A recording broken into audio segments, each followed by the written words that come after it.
Swipe. I thought you were doing that weird TikTok challenge where you like turn into a goat. Oh, I'm a goat now. No, I did that yesterday. It's officially this time of the day. Mm. Okay.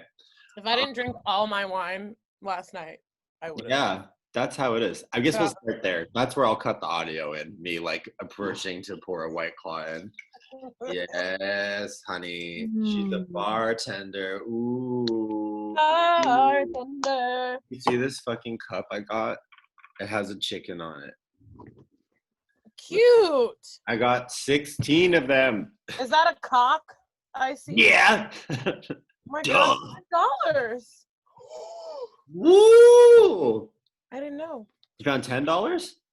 $10. Honestly, I just forgot. Yes. What are you gonna do with those $10? I'm going to invest in real estate. Oh. Like what? Like some foreign markets? Yeah, totally. I'm gonna own that. Oh my God.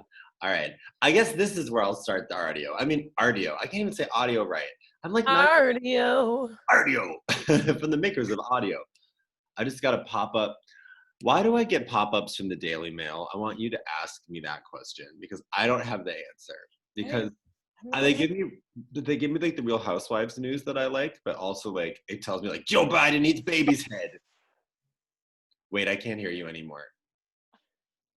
No. Okay, can you hear me now? I can hear you now. Okay, I just switched to my AirPods. When did you get AirPods? They came with my MacBook computer. Oh yeah! Wait, they came with the. Oh, whoa! Yeah, it's.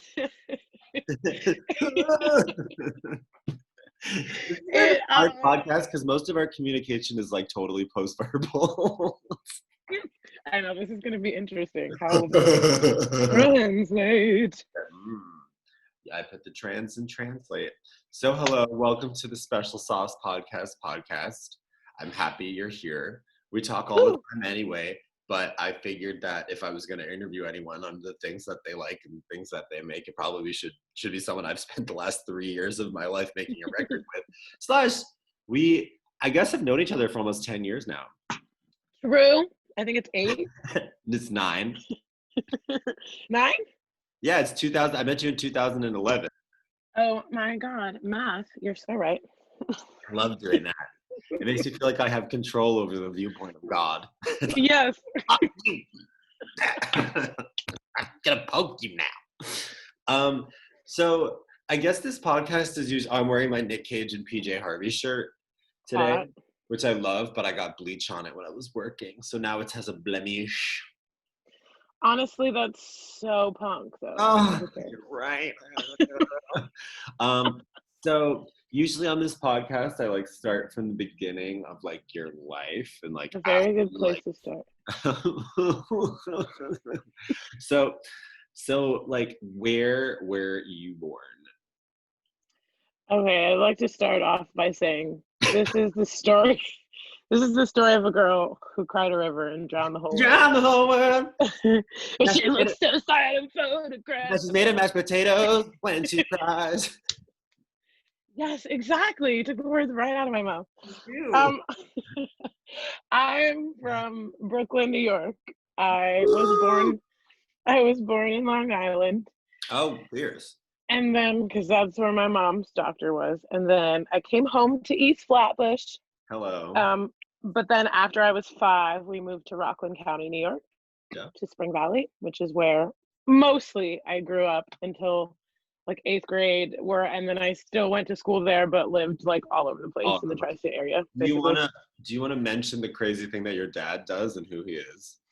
Oh, sure. My dad is a vocal coach and vocalist himself. For those who listen to the record don't know you, they're like, well, duh. Yes, my dad is Craig Derry. He is like the industry's best kept secret vocally, and he used to be in the Sugar Hill Gang and sang the intro in the first song on the album with Rapper's Delight. Yeah, people. Here I Am. He sang that. And here we are. Oh Yeah. Yeah. And he trains me and a bunch of other misfits all over the world and in New York all the Mm, time. yeah, that's amazing. So that's so Yeah. insane. So I want to know about like this early period of your life, like, because you're very eclectic in like the kind of music you like, but like Mhm. what was like, I guess, young Tsebiyah really into musically? Like obviously like there's the teenage period of time, but like what were you like? I always think about my life Like as a kid. I always had like a lot of incidental music around, like, and it was always Hmm. like I listened to so much like R&B and Chicago soul music because like Yes. that's like what my dad was into, and I really think that changed the way that I played the guitar.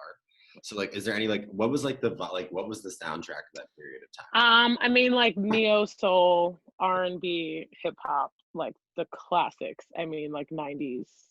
Like Right. what you think of when you think of 90s R&B, like the Waiting to Exhale soundtrack on Mhm. all the time, Uh, all the time. And then of course like the good like soul and um like greatest of all time, like I don't know, like Stevie Wonder right. and Earth, Wind and Fire Yeah. and Sly and the Family Stone and James Brown and just like, the All that best, good shit. all of the best Right. of those like eras. I mean, to me, a lot of Whitney Houston and like all of that. singing ass people also, but I mean, a lot of that is Yeah. very surprisingly more rock and roll sounding than I thought. I mean, obviously, because like, Yeah, for sure. I also found jazz on my own at oh, a cool. younger age. So like, and my way into jazz was like Ella Fitzgerald and Oh, Duke hell, Ellington and Louis Armstrong and so that kind of stuff also that's really, amazing. really young. When, Yeah. well, when did you find your way into theater, though? Is an interesting question too. It was kind of always there. Mhm. But fourth grade was when I first what like the first time I was allowed to audition in Cool, terms of the structure of our curriculum. Fourth grade was the first time we had the option to do a musical, so cool. or theater at all, and that's what I did. The Music Man. Oh shit! I was in the chorus of the That Music just Man. sucks ass. It does, but at the time, it was like a You're like, shot this of is like it. heroin into my veins. I was like, Getting more of the whoa, man. yeah, literally, it was like, wow, this is amazing. I want to do this forever. Like, and ever since then, I've been doing at least one show a year. Yeah, I love that. That's so interesting. Wow, the Music Man. That's tragic. I know. Mine was A Christmas Carol, and I remember I was in like seventh grade, and everyone like had already been doing community theater, and I did an audition before, and I was like, oh, seventh grade, I'm far too old to get into this now. Of course, I'm past my prime. you were just washed up at seventh I grade. know. I'm just an old hag trying to replay my, greatest hits. Sounds familiar now. But basically, so that's amazing though. But I'm skipping a lot of shit. But like, when do you remember getting into rock music? Because like you have a Oh, very deep love of rock music. middle school, Yeah, that's middle school, it. Hmm. seventh grade. I mean, there was definitely like a cultural shift at that time where like punk pop and like rock music was suddenly like on the top 40, like it wasn't all southern rap, Right. Which it had been necessarily, for or a like while. which was a huge, yeah, huge, but I don't know, like there was a pocket of time where suddenly, or maybe it isn't even, I don't know what it was that was um like a major part of the airwaves before there was that shift to like My Chemical Romance and like like all of a sudden, and then I also had gotten close to all of these kids through drama club Right. who were listening, who came from households that were not rooted musically in like black music, quote Right. unquote, Were they right? white kids? Yeah, some of them, or like Asian Yeah. or like Filipino, just like people who weren't strictly growing up on hip hop and R&B and And like the home of soul. a famous R&B vocal coach. Right. That might have turned the screw a little bit. Yeah, I mean, I even remember my dad being like, "Why are you listening to this white stuff?" And my brother and I being like, My "This is soul. fly, first of all, and second of all, we listen to everything. Like, Yeah, doesn't matter who's making it. And so, I mean, my dad will even talk about how like that was a moment for him where he was like, oh wow, I guess, you know, it's Really? not just about, yeah, like he, I think to a certain extent was very focused on one kind of music coming from, or like one source of music. Right. And then Well, it was like, oh wait, no, maybe I should like open up my ears. Like if my kids are listening to rock. other music than quote unquote other music, then I can too. And yeah, that's, I mean, my parents Is there had wait? to know that music Is after there a any while. particular rock music that he like grew to fuck with and was like, put that on? I like that one. Oh, Paramore, for Okay. sure. He'd be Cool. like, oh, she can sing. You And really? I'd be like, yeah, dad, Yeah, like, yeah, Dad. you're clowning. Because his thing, he would be like, I don't want to hear like off key, like, you know, like, I don't know, sad boy. Like, I'm Yeah. not really using my diaphragm to sing Dreamy this shit. music, Yeah. Dude, well, which is fine. Like, that music is cool too. for Full sure. disclaimer. Like, there's value in anything that can move folks. But I think as long as it's not degrading anyone, all music is worth listening to. yeah, yeah. That's why I don't listen to my own songs because I degrade myself. Yeah, no, he definitely loved Haley Williams, which I mean, we are now all a Paramore stan house. And like my brother loves Paramore. I've been to like six, maybe five or Well, six that's it. Paramore shows. Yeah. And then through Paramore and seeing people live, because you know the opening bands are Yeah. usually, you know, related or contrast in a really cool way. So I learned about like Young the Giant Yeah. and like all these other bands that I didn't know that there, I just didn't know that there was all Yeah. of this But that's the live greatest thing about being an open weird music band. happening. I Yeah. mean, I opened for Rah Rah Riot all over America, which was one of my That's bands of awesome. all time. And Mm-hmm. also, the drummer is from my hometown. And he wrote the album The Rum Line, which is about a bar in Gloucester that's still there.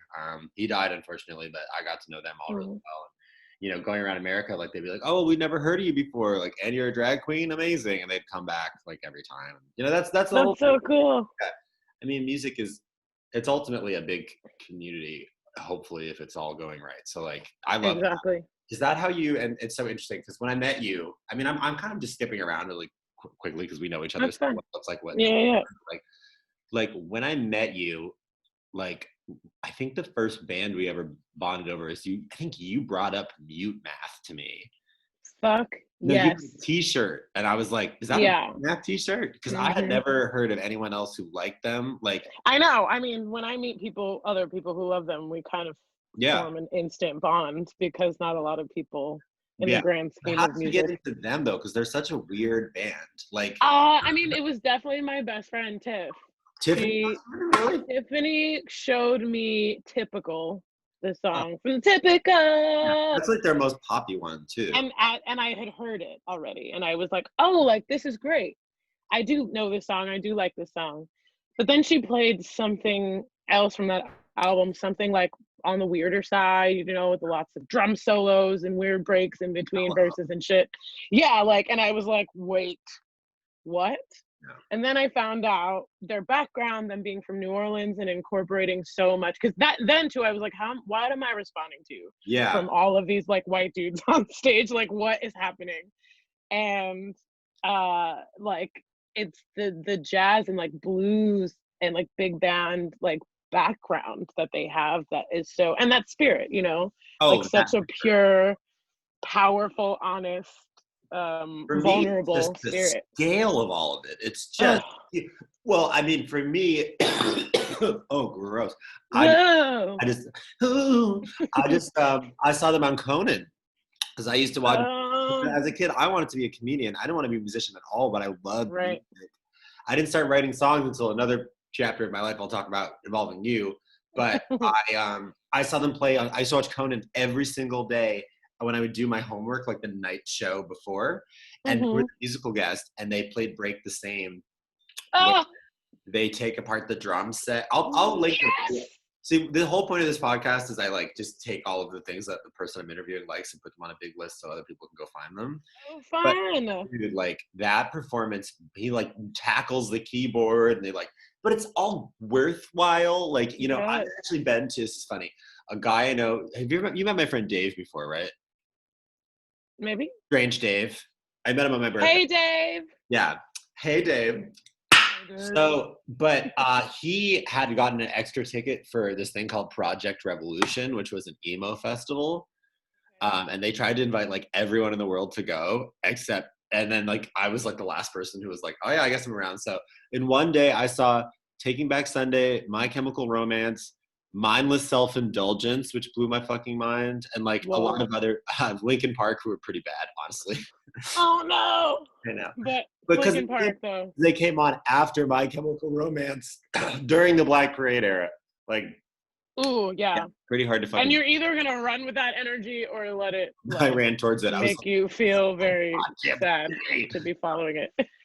I was all about it. I was all about it.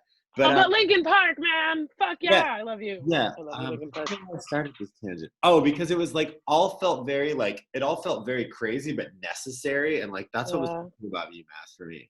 And I think I think that's what was the first. That was the first thing of music you and I bonded at. I mean, I guess I should say where we met. I mean, like we met. Oh yeah. In 2012. Oh, it's 2012. It is 8 years. It is. Why am I so stupid? Don't look at me. I'm the one who was like, yeah, sure, 9. You're right. Why does everyone just put up with how stupid I am? Because I'm so just like, yeah, it must have been. I think I'm just so like aggressively nostalgic for everything that like any amount of number has to be like more significant than it is. I'm like, it's been. Because I mean, it feels monumental. 8 years at this point. It's still monumental in life. 8 years. I mean, that's what I mean. And so you try and weigh it by like adding another. My Libra ass is Libraing all the time. But we met at a theater, very stodgy and conservative classical theater program in London in 2012 called BADA. BADA. With such alumni as David Schwimmer. And Chadwick Boseman, rest in peace. Oh, yeah, that's true, actually. Damn. Yeah. But yeah, no, we went there.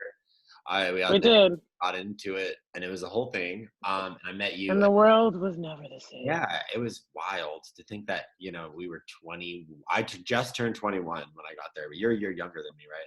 Which means I was 19. 19. And turning 20. That's so stupid. Like a few months after. Like I turned 20 like 2 or 3 months after you got there.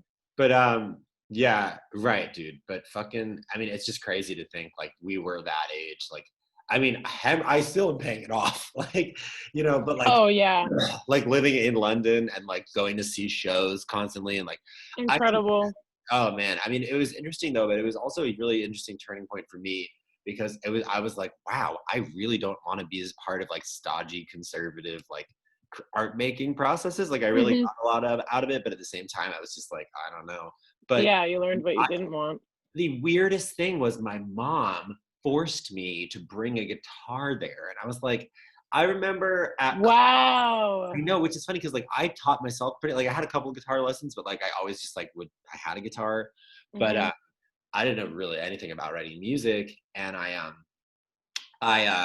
remember going to college, there'd be all those guys sitting out there like with a guitar, like, oh yeah, anyway, here's like Neutral Milk Hotel. Which, again, is my favorite band of all time, but I was like, so I don't know, like I don't want to be that kind of person like at this college, especially because I don't know how to play. This is other people's songs, and if people were to ask me like, Ben, play Green Day, I'd be like, oh. And then you were like, you have a guitar? Cool, I can sing. You should play this Beyonce song with me. And I was like, oh no, the nightmare's coming true. Seriously. But then you did learn that Beyonce song. That's only 4 chords. Like it's great. It's not, you know what I'm saying? Like I should. Yeah. Okay. Good. But it's scary. It's totally scary. Oh, yeah, but for me, I was like, oh no, like I don't know what I'm doing. Like this is bad, and like it was bad. But then you sang and it was great. But we used to just play songs together like all the time, and we'd be like drunk off like 4 ciders. Yeah, and everyone would be like in the living room listening to us. Like, I know, and I jamming along with us. I started writing songs there because of that. Also because I hated memorizing lines. I hate all the other things that involve acting. I hate all of it. I like making things. I don't like inhabiting things besides my own shit. And so I started writing songs because you kind of just like dragged me. I was like, man, I can't believe I was dumb enough to bring this guitar all the way to London. And you kind of like forced me out of my shell. And then I got so, I don't know what about it, doing crazy. I also went and saw a bunch of music back then too, but I just which I didn't get to do. That's awesome. Oh my God. So awesome. That's why I don't have any money. I'd be like, credit card. Right. I'm 21. I know how to handle my finances. But yeah, no, and it was funny. And then like, I mean, so much time passed, obviously, like after that, but like, it's just interesting for me. Like the way that we reconnected was so weird, but we were always like, I was always seeing you. You were always so busy doing things, and so was I. Yeah. I was always on tour. And I don't know if you remember, but the moment I came back, my first visit was to Poughkeepsie to go visit y'all at Bard. No, for sure. Like you we definitely managed to keep in touch. Yeah, well, I think that's one thing that like it was very apparent. Like we were gonna just keep seeing each other, and like obviously, like I was gonna be moving to New York, and even when I was living in Hudson, I remember I gave you a call on like a super long drive one time, and like you were always acting and stuff, and then you know, a lot of time passed. Fun trivia fact: I mean, you were in the Big Beautiful Day video. That's true. Wow, that feels like a million years ago. Yeah, you wrote Black Lives Matter on your face. It was great. I did. I don't know if hopefully that video never sees the light of day, but it was cool. I mean, a lot of our friends. Isn't it on you? I mean, I don't know. I don't Google myself. It came out. It was there. I came out once too. It's terrible. But but then like after Power Bottom fell apart, I don't remember if we had seen each other before I wrote the song Sister, but I think we had.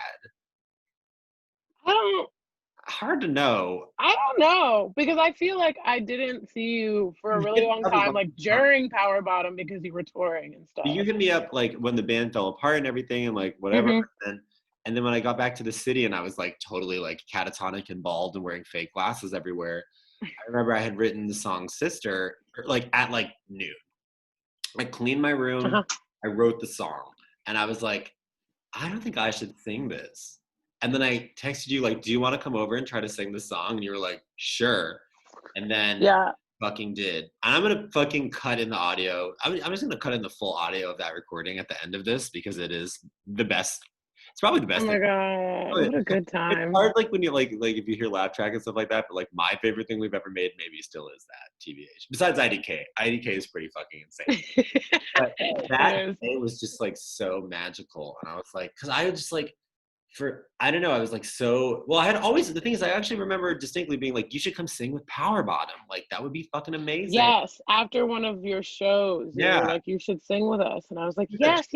And then we never got a chance. Yeah, well, because it was just always crazy. But then it was like, cool, like we'll do this band thing. Hello, go for it. Sorry, Phoebe's walking through the background. Hey, Phoebe. Yeah. Yes. Phoebe. Phoebe is my favorite guest star in the world. Yeah, she has a pretty viral digital presence. You go on, girl. You do your master's, PhD, smart stuff. It's amazing. I've only ever seen part. Yeah, it's pretty. Well, that's colors. Longer. It makes the braids make it longer. Right. That's what I've learned from the internet. They protect it. Ooh, we can do it in the same room. Hey girl, same room. Zoom zoom. That's our quarantine sex anthem that we're working on. It's 58 minutes. No, but and now we go to the bridge. It's our version of Trapped in the Closet. Oh my God, no. Wrong. That was a lie. Wow. I had it in my mind that I would be doing sound effects for this kind of interview. Like I'd be like a real podcaster, but I'm just Zoinks. Zoinks.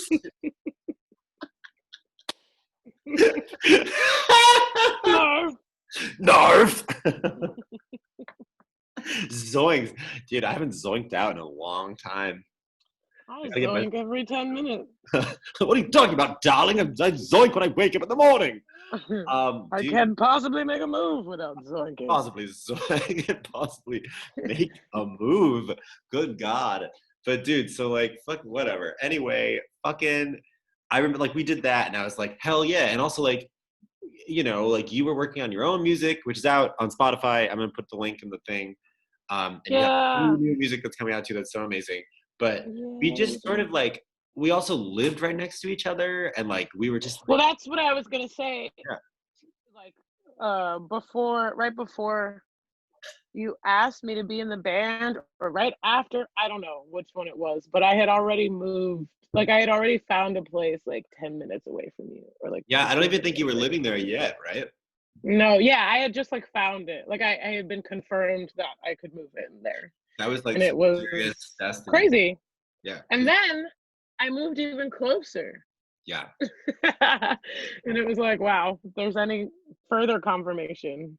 I know. That's it. Like, it just kind of worked. I mean, it's funny to think like there were all these different times and like all these different music industry people were like, yeah, like we know like this is crazy. Like we want to my God. record. Yeah. And, like, I'd be like, this person's like cool. And like, I don't know. And we'd be like, all right. And then like it would go away. And that was years, like years and years and years of time. Crazy. And then, you know, I mean, we'd always been collaborating with the amount of weird places we rehearsed at, the amount of crazy people we rehearsed with. I mean, you know, all talented, nice people. Like there's no shade in my game, except for when I play Fans and Closets, my version of Chutes and Ladders that I haven't revealed to the world yet. That was a lie. Zoinks. Zoinks. I just need to get one sound effect and it's just going to be a zoinks button. But like, it was so interesting, like that whole process, like the most consistent through line of it all was you and Sean Palatroni. Right, who is like, you know, like look as much of a cousin as he could be like my cousin. True. But we made so many things and it all turned into this album. But I mean, I'd love to talk about this, like the one that really like was always sort of the bedrock of it all was Laugh Track. Like that was the one that like, Ooh, yeah. I wrote on a drum machine, much like I wrote Sister, because I didn't have I didn't have anything. Like I was just writing in my apartment. And it just kept getting. You know what? Fuck it. I'll put in the original demo to Laugh Track, which is fucking nuts with you and me. Whoa. Yeah. It's super, super, super good. That was good. Yeah, I'll link that at the end too. Those old recordings are. Yeah, well, I'm maybe trying to like do a Patreon or something at some point. I think that could be really fun. Yeah. Release more music. I mean, I am 10 songs into a 100-day songwriting project. Oh But my God. it was so interesting to like be writing with you because like it was such a different component. Because like I can sing for sure, but I really think I think the guitar and the writing is like really like my thing. But like you are just like a straight up ass singer. So like to have that vocabulary against all this crazy music I was writing was so different for me. And then the funniest thing was when we finally wrote a song together, it was not a like a like deep poetic, right? It was like a stupid talky song. Yeah. Wait a minute. What was there was once a song, IDK had a monologue in it too at one point.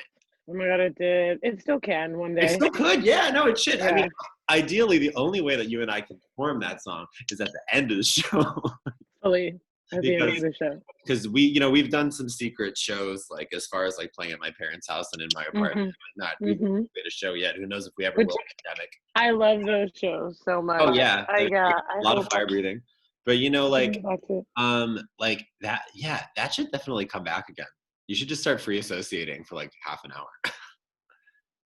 Wait, say that again. You should just start like free associating for like half an hour, like on the microphone during that song. I think that's a great idea. I really actually think it would be amazing. And so just do it until you want to stop. Who fucking cares? Right. But yeah, like it was funny. I remember the story that day. You were doing a show out in Pennsylvania. Oh yes, Nina Simone for Women at People's Light. Yeah, you were on for like a really long time. It was a 5-week run or a 6-week run. But then the rehearsal period. And then the rehearsal period was 5 weeks or 4 weeks, something like that. Yeah. Yeah, but then like it got extended, didn't it? No, it was supposed to, Right. but our bigwig Mickey Braden, who played Aunt Sarah, who's dope as hell, one of the coolest people I've ever met in my life. She had another job somewhere, so, and it's not the kind of show that you can just like stick somebody else in there after rehearsing, or at least our production wasn't. Yeah. So, well, I mean, the thing is, like, for a lot of time when we were writing the record, you were traveling a lot, doing work, you were touring, I mean, your books, you were just all over. it was, I mean, man, when I think back to that time, there is like easily a lot of crazy, like, sad stuff to think about, but I also, like, I miss working that much, like doing that much theater while writing an album with you and like playing secret apartment shows. Like, Oh my God. I definitely miss, like, I mean, I haven't played a show in 4 years, like, that's not in my house or my apartment. So, right. And all I ever want to do is tour. Like, I would tour 10 times a year if it was up to me. I really would. 100%. I love it. I love being in a van. I love eating Slim Jims. I love going to Buc-ee's in Texas. Like, I love all that stuff. And hopefully we'll get to do that at some point.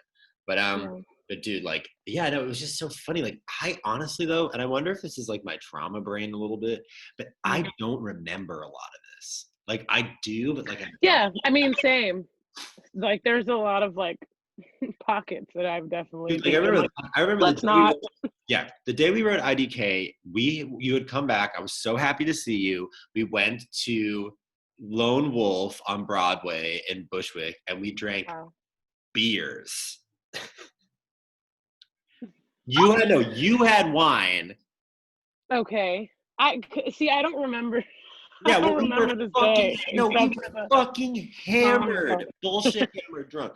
I got a bunch of Guinnesses and we did some shots, and the bartender was friends with someone who used to play drums for us, who's awesome. And we went back to my house and I was like, I have this lick for this stupid thing and it's in standard tuning. And you were like, let's just fucking do it. And the first line you wrote was, I don't know how to pay for therapy. I imagine if I do, I'd have some clarity. Which I was like, but the best, I mean, no, and we just like, we wrote it in like 15 minutes. And then the next day, I remember, because Phoebe was teaching skating at the time still to the children uptown. To the children, yes. And she was taking the train back, and I wrote that exit part, the silly whatever thing. I knew I had wanted to do a song that had counting in it, because one of my favorite songs is a song, wow, having 10 fingers is like so many. You ever thought about that? It's blunt. But like, look at how many there are. You know, there are a lot. But I knew I had wanted to do a song that had like too much counting in it, because Jonathan Richman counts down this song Roadrunner, or as he pronounces it, Woadrunner.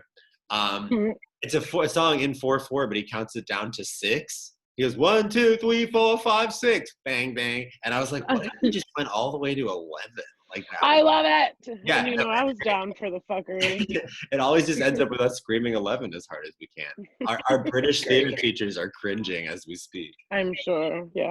But yeah, no, and like it just turned out so good. But it's also funny. It's like you have such an individualistic style of your songwriting, and like I have it on mine, and like I mean, I marvel at your songwriting. Like, I feel like your brain works so fast, and I'm somebody that like really wants to just like sit with a tune for like a little while, like in my own space and time, and like, is that not like your vegetarian vibe though?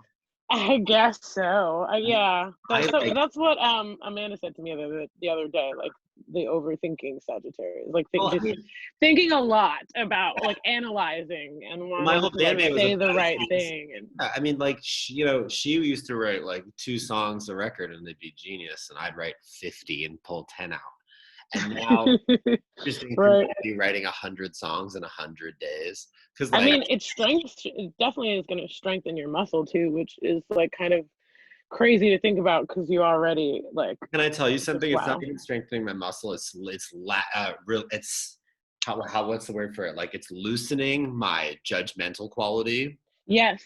Well, I mean, that's part of strengthening the muscle though, right? Well, not judging the work. when it like just creating and being in creation mode and then switching to edit mode and not doing those two things at the same time, you know, like, and having fun. That's so hard. And having fun. Like I wrote a Letting silly song yourself- yesterday because it was funny to me, and like I was thinking about like how annoying it is to post on Instagram every fucking day, like how much of a twat I look like. Is twat a politically incorrect word? I don't know. I love it. I do love the word twat. It's very for the record. DJ. But I'm a very crude person. Like you're crude. I really enjoy the words but you know, like I wrote this song the other day because I was writing this like tragedy ballad. I was like, oh, hate being trans and like no one knows my pronouns and it sucks. And people in bed was like, can you just write a happy song? And I wrote this song called Happy Song Phoebe's Anthem that I fucking love. I saw it, yes. I love that one. And I think we should expand it to be real, like have a huge solo section in it and be like really dope. Maybe I'll EP that. Shout out to Phoebe once again for being the MVP. Thank God she deigns to be with me. But you know, it's funny, like obviously we've come up to this present moment now and like you're in the middle of starting like this huge, well, it's like an individual, like one name songwriting project for yourself. Yeah. You have one song out, which it's fucked up good. Your brother and I were DMing about it the other day. You hear the high F at the end, it's just like a mess. It's so good. The what? The high F and regrow. Oh my God. So good.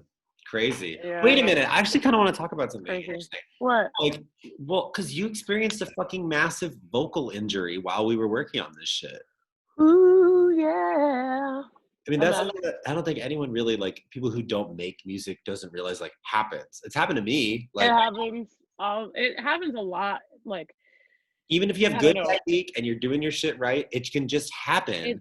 It's an occupational hazard, literally, is what it is. It's like, I'd be interested to hear you know, because like, I mean, you use your voice, and if you build your craft, you spend time figuring out how to fucking sing and how to make sounds and how to make the right vowels sound the right way and blah, blah, blah. Like you spend all this time doing that.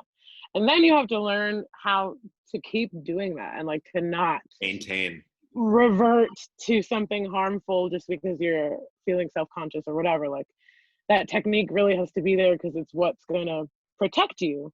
Totally. And so I got to this place in my training where, I was experiencing like this crazy elastic, high ranged voice that like could do whatever I wanted it to do. And like, I had never really felt that way in my life. Like, everyone's always said like, you can sing, but it's hard to get control over your instrument and to feel like, okay, like when I want to make this sound, it's going to come out. Like that can be very difficult.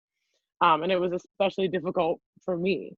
And so I got to that point, and I, was starting to book theater. I was doing this show on Broadway, one of those like wonky 6-week engagement things. And D. fucking Snyder from Twisted Sister, which is cool to me because I love him. Yes, it was Rocktopia on Broadway, which I was in the choir of. And part of the whole, thing with Rocktopia is that it's half classical and half rock, classic rock. So, the rock stuff, that's my jam. Like that makes sense to my voice, but classical music, like singing classically, high energy and not like as a joke, is like a whole thing that I just didn't even know. I didn't even understand how I wasn't prepared for that, and that right. I didn't know how to do that. And I was like, on stage every night singing hard as hell and then hanging out, after the show. And then in like being in rehearsal for other stuff, for us, for later shows, for I think I was in a band at the party band at the time. Yes. We're getting ready to be.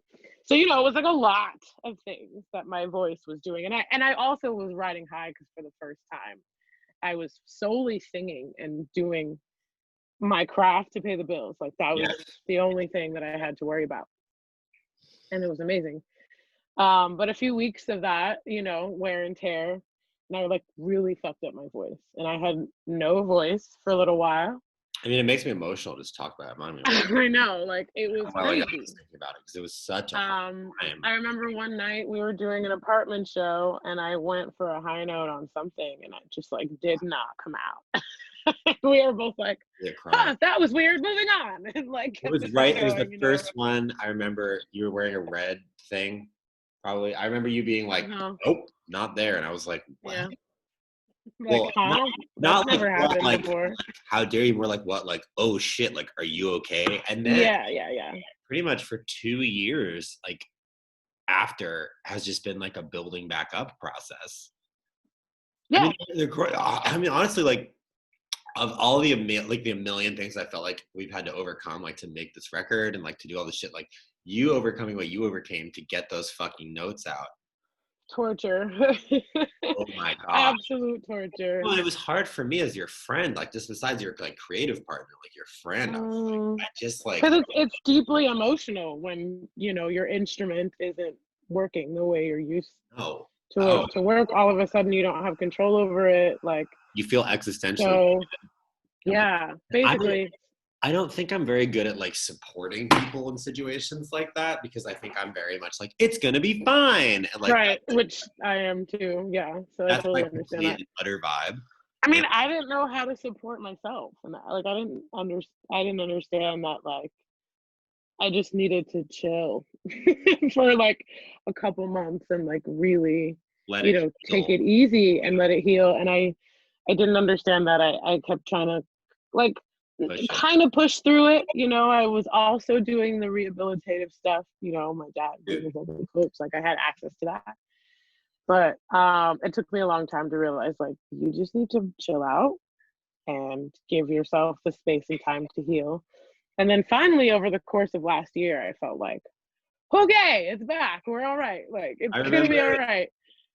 Dude, last summer, I remember like when we were just like, because like for us, like to get laugh track right was like such a thing. We like had to be perfect and like took so much time. We re-recorded it and we re-recorded shit, and there was like a bad session that we threw the fuck out where you came back from a whole gig from Pennsylvania. I took the train in at night after rehearsal. Like and like we were just like trying to get it right and it just wasn't working. And it like wasn't working.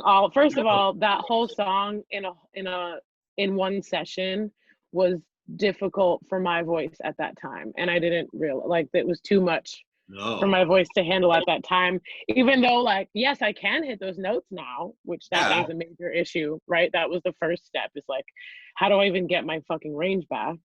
And then it was okay, now I don't have the stamina, you know, and just the continuing to push through and like work through and nurture instead of like stress myself out about it. And also like, there's like a ton of pressure because like this shit costs money. Like you're in a studio, it costs money. Yeah, so much pressure. I'll never ever be able to repay, but like whatever, like I'll figure it out.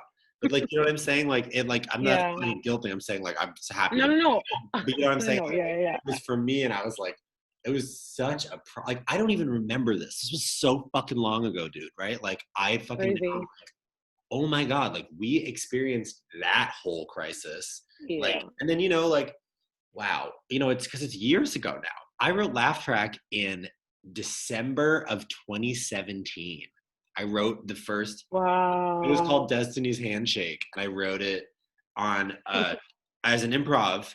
One day, I wrote it on bass, and I put the loop in, and I just improvised like for like 15 minutes, and I finally just kept saying tired of being tired, and then I was like, all right, I guess that's something. And I sent it to Phoebe, who's like the ultimate barometer of my art making because she is like functionally unable to lie to me.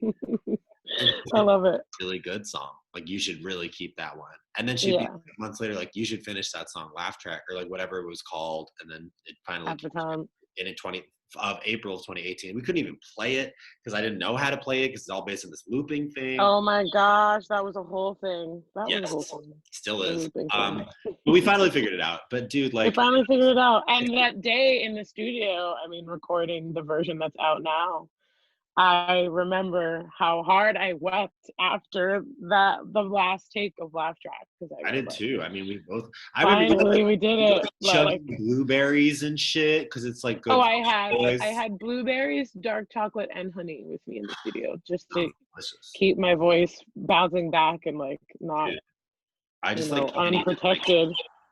I didn't expect this interview to go down this avenue, but like it's such an necessary chat, and it's funny. I totally did. The title of the record is "I Held My Breath for a Really Long Time" once. Mm-hmm. I mean, this period of time has been so gnarly. Like, obviously, I don't need to unpack my fucking personal shit. Whatever, it's out there for everyone to fucking yeah, music, and you know, but just like to fucking think about that period, like just the physical toll it took to just make it, like enough to like. It's crazy. I never really celebrated my success. It's really, we talk about this a lot, how truly fucking batshit crazy we must be to continue to be artists. Like, there's literally nothing else. Stockbrokers? Do you know how much fucking rent we didn't have to pay? I could have, like, I don't know. I could have at least been somebody's secretary. Somebody. I made a nice salary or something. Just anything. I mean, I spend that much time bartending now, and like, I don't know, dude. It's just crazy to think like.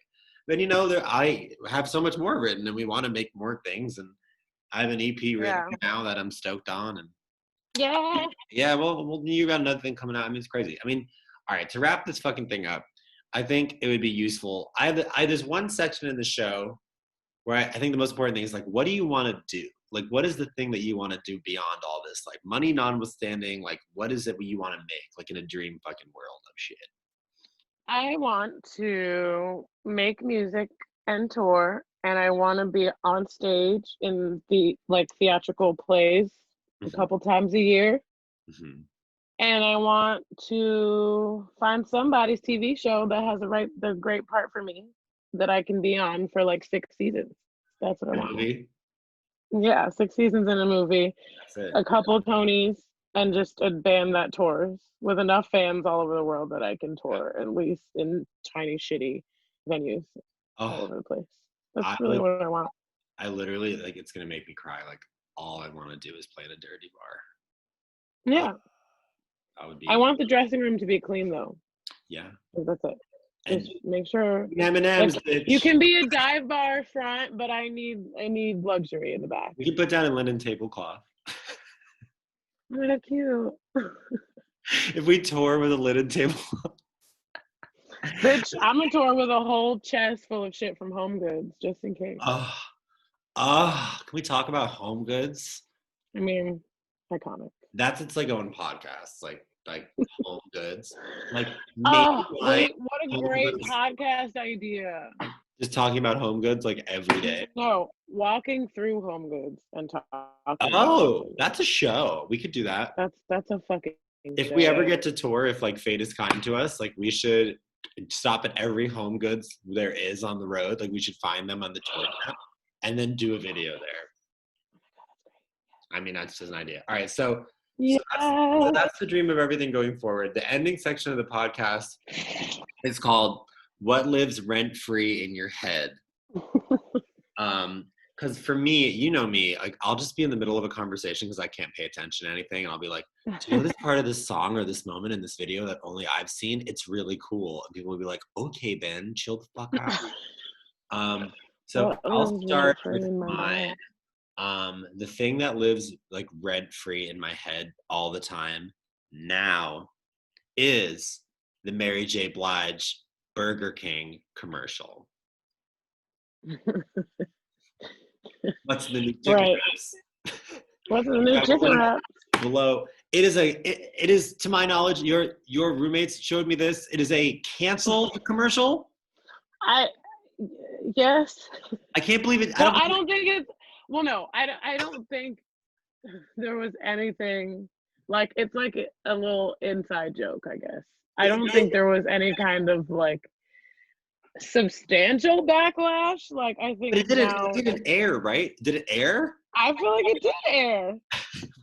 I like that I take such authority over this and I have no idea. King, I barely know if it's even Burger King. It totally aired. It aired and everybody was like, girl, what? but it's just the production value is so low. I just don't know why she did it. I'll post the link to it. Oh. What? Wait. It didn't air. Burger King pulled it because Yeah. Mary J. Blige said, "What the fuck did you do To this commercial?" She was not okay with it. She was like, she doesn't need that shit. She was just trying to get a check. But like, she says that the commercial, this is via Business Insider. Oh. The commercial is totally different from the concept she was presented when she signed on to be one of the fast food chain spokespeople in a campaign. She said to CNN, "I agreed to be a part of a fun and creative campaign that was supposed to feature a dream sequence. Unfortunately, that's not what was happening in that clip. So I understand my fans being upset by what they saw. But if you're a Mary fan, you have to know I would never allow an unfinished spot like the one you saw to go out." So that's the tea behind that crazy ass Burger King commercial. I understand because like I'm so broke that like I would do anything to, pay the rent. And she probably was like, sure, I'll do. Do you know that she's very good friends with Taraji P. Henson and that Taraji P. Henson is chilly and that her assistant, like Mary J. Blige's assistant will call her and be like, Mary really wants some of that chili. Like, can you make it? And then she'll. I love that. You've told me that before. That definitely lives rent free in your head too. A lot of stuff does. Between them. A lot of stuff does. It's on Hot Ones. Like, it's pretty out there. I love it. Yeah. So what is one moment that like lives rent free in your head? I feel like I can give you a couple. The first one is Bet on It in High School Musical. Oh yeah, I still never seen with Zac Efron on that fucking golf course. I will never forget that. Sometimes I just think about it, like in the middle of the day. Like I'll just be walking down the street. Should we watch that? Think about. I mean, I want to create a Twitch channel. I think because I think whatever, and I think the first a Twitch channel, like a streaming channel. What? Don't worry about it, but I think we should watch. That was like Patrick's. I don't understand you kids. What are you kids doing down in that coal mine? But I think we should watch High School Musical because I've never seen it. I know. I need you to do that. Okay. I need us to do that. What else lives rent free in your head if you have a couple? Okay. So Zac Efron and Bet on It. Did they do a lot of air punching in that song? So much air punching. It's great. It's so great. And like kneeling. Strong figures, just like very strong. I love that. Figures and great scenic value. Definitely some cinematographic value. What else?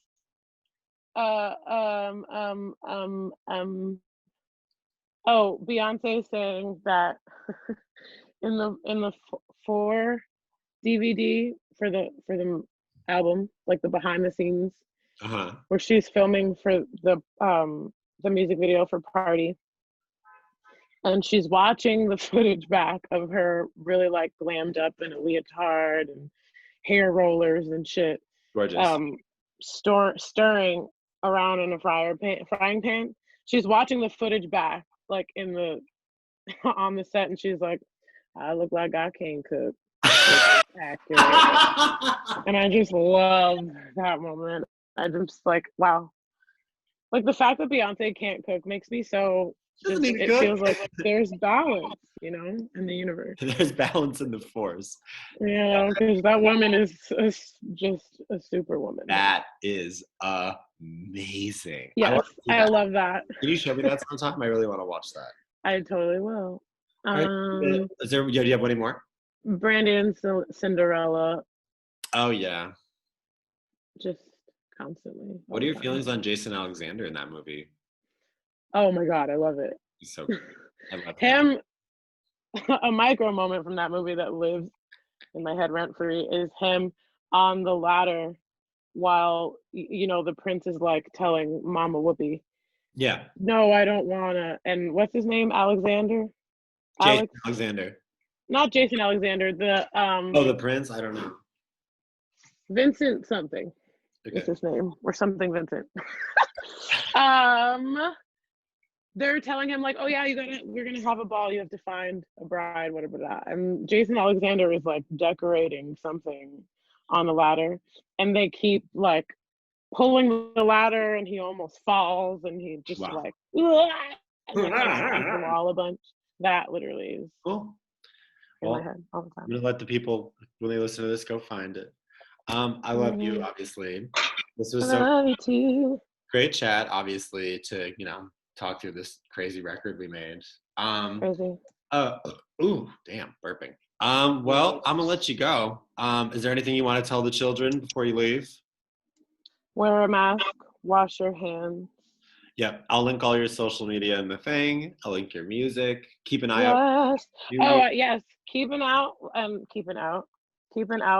I. Yeah. Keep an eye out for. Keep an out for our new single called Coastline, coming soon. Yeah, totally. And there'll be links to all your shit in the shit. I love you. I'm gonna talk to you later, baby. Okay. Bye, Pookie. Bye. Yeah.